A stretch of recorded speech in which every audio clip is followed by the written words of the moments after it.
All right, so let's talk just a little bit about structuring workouts. Most of us, I think, are probably familiar with the term sets and reps.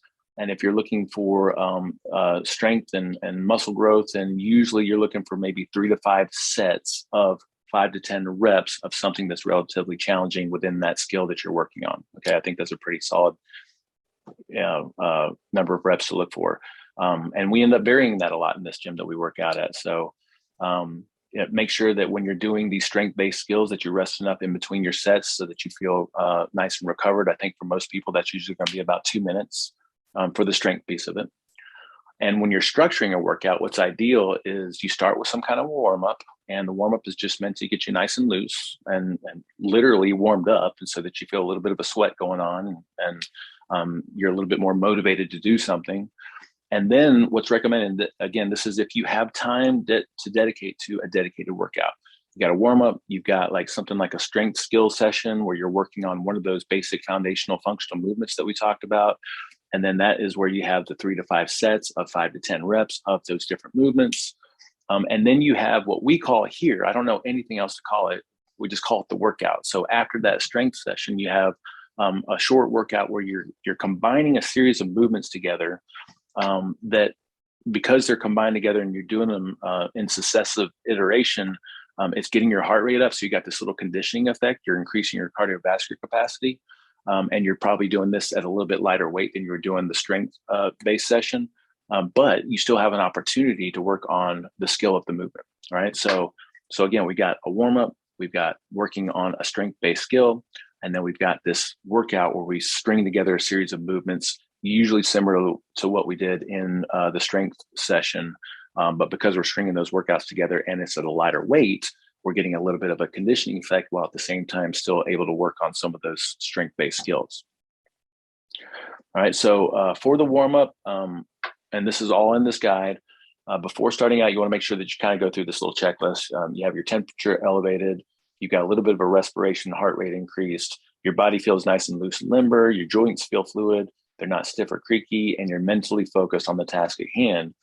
Meaning, there's plenty of times that I come in here and I'm kind of just like, I'm still out of it, still kind of waking up. And then as soon as I get through about 5 or 10 minutes of the warm up, then I'm ready to go. I'm excited about the workout. So, and you can do this in a lot of different ways. You can do it mimicking the movements that you're going to use in the workout, or maybe you have your own way of warming up.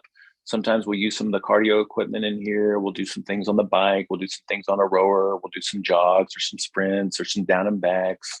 I have what I call a top-down movement session where I start at the head, work your way down, focusing on each body part. I have that as a video. So there's a lot of different ways that you can incorporate the warm-up, but this is what you're looking for or looking to accomplish at the end of the warm-up. Now, here is an example of a total body workout that you could do a couple times a week. Again, if you're trying to make things really time efficient, whether you got some dumbbells at home or you're doing your own thing at the gym or something, you got your warm up, you got your strength-based skill, and you're working on 1 or 2 strength-based skills for 3 to 5 sets, 5 to 10 reps, right? And each workout's going to focus on a different strength-based skill, right? So, if I'm doing a total body workout, then I could do maybe just a couple of sets of each movement, and it may take a little bit longer to get through this total body workout versus if I'm splitting it up. But regardless, like I'm trying to focus on each one for a couple sets. And then after that, I can string together 3 to 5 sets of like these movements that we have listed here. And that would get your heart rate up just a little bit and you're hitting every piece of the body. Another option would be what a lot of us understand to be like a split based workout, where you're combining, like back and bis or chest and tris or upper body, lower body, or something along those lines. So this is an example of a 2-day split with 4 days of working out during the week. And you'll see up top, we have like where you work out and then you rest, and then you work out and then you rest, and you repeat that. So you've got one workout where you hit half the body and then you rest a day. And then you got another workout where you hit the other half of the body and you rest a day. And then you repeat that. And that way you're getting those body parts in twice for the week. Or you could do workout number 1 and workout 2 back to back, and then rest a day, workout number 1 and workout 2, and then rest on the weekend or something like that.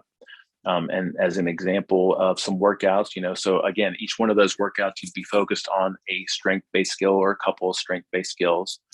And then depending on what those skills were, as an example here, if I'm doing like squats and deadlifts for my strength-based skills, then my workout could be 3 to 5 sets of a carry combined with some squats, combined with some deadlifts, and then finishing with a plank hold. And again, this would be designed to kind of get my heart rate up, but I'm still working on some of these movements. For the other day for workout two, I could do 3 to 5 sets of, again, a carry, and then my pulls and my pushes, and then an overhead press, and then finish with a plank hold. So, and you can mix and match these things too, but I think this is a really, really solid example.